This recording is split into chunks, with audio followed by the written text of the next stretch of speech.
ವಿದ್ಯಾರ್ಥಿಗಳೇ, ಇಳಿಕೆ ಕ್ರಮದಾಗ ಬರಿಬೇಕು ಈ ಪ್ರಶ್ನೆಯನ್ನು. ಯಾಕಂತ ಕೇಳಿ, ಪ್ರಶ್ನೆಯನ್ನು ನೀವು ಬಿಡಿಸಿರಿ ಅಂತ ತಿಳ್ಕೊಂಡು ನಾ ಹೇಳ್ತೇನೆ. ಕೆಳಗಿನವುಗಳಲ್ಲಿ ಯಾವ ಸಂಖ್ಯಾ ಸಮೂಹ ಅತಿ ದೊಡ್ಡ ಸಂಖ್ಯೆಯಿಂದ ಅತಿ ಚಿಕ್ಕ ಸಂಖ್ಯೆ ಕಡೆಗೆ ಹೋಗುತ್ತದೆ ಅಂದ್ರೆ ಅದರ ಅರ್ಥ ಏನು?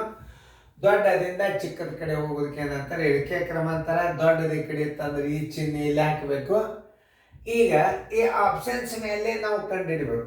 ಇಲ್ಲಿ ಇಟ್ಟ ಅಂಕೆಗಳನ್ನು ಎಲ್ಲ ಕಡೆ ಇಟ್ಟುಬಿಟ್ಟಿರ್ತಾನೆ. ಒಂದೇ ಟೈಪ್ ಹಿಂದೆ ಮುಂದೆ ಇಟ್ಬಿಟ್ಟಿರ್ತಾನೆ. ಇದ್ರಾಗ ದೊಡ್ಡ ಅಂಕೆ ಯಾವುದು ನೀವು ಕಂಡುಹಿಡಿಯಿರಿ. ಇದ್ರಾಗ ದೊಡ್ಡ ಅಂಕೆ ಯಾವ್ದು? ಇದ್ರಾಗ 82,341. ಅತಿ ದೊಡ್ಡ ಅಂಕೆ ಯಾವ್ದು? ಇದ್ರಾಗ 82,341. ಹುಡುಕ್ಯಾಡ್ರಿ, ಇಲ್ಲಿ ಸಿಕ್ತು ನೋಡ್ರಿ. ಹೆಂಗೆ ಕಂಡು ಹಿಡಿಬೇಕು? ಇದರಾಗಿಂದ ಮೊದಲ ದೊಡ್ಡ ಅಂಕೆ ಕಂಡು ಹಿಡಿಯಿರಿ ನೀವು. 82,341 ಸಿಕ್ತು.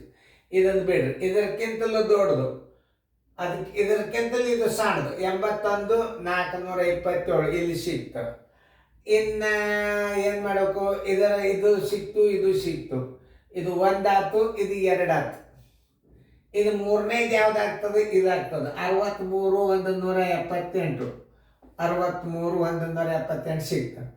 ನಾಲ್ಕನೇದು ಇದಾಗ್ತದೆ. 16,378 ನಾಲ್ಕನೇದು ಇದು. ಉತ್ತರ ಡಿ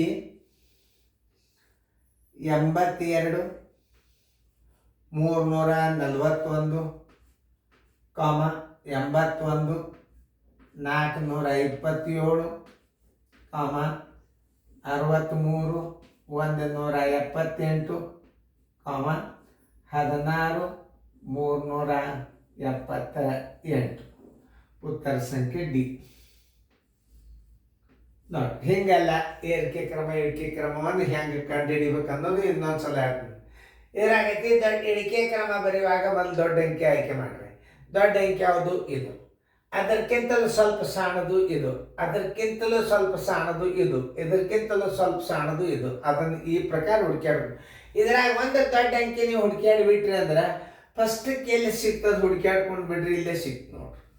ಇದ್ರಾಗ ದೊಡ್ಡ ಅಂಕೆ ಯಾವುದು?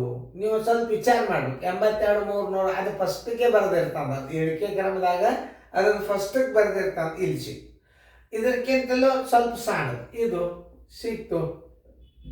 ಇದಕ್ಕಿಂತಲೂ ಸ್ವಲ್ಪ ಸಣ್ಣದು ಇದು ಸಿಕ್ತು. ಅದಕ್ಕಿಂತ ಸಣ್ಣ. ಉತ್ತರ ಸಂಖ್ಯೆ ಡಿ. ನಾನು ನಿಮಗೆ ಹೆಚ್ಚು ತೋರ್ಸೋಣ. ಚೆನ್ನಾಗಿ ನೋಡ್ರಿ.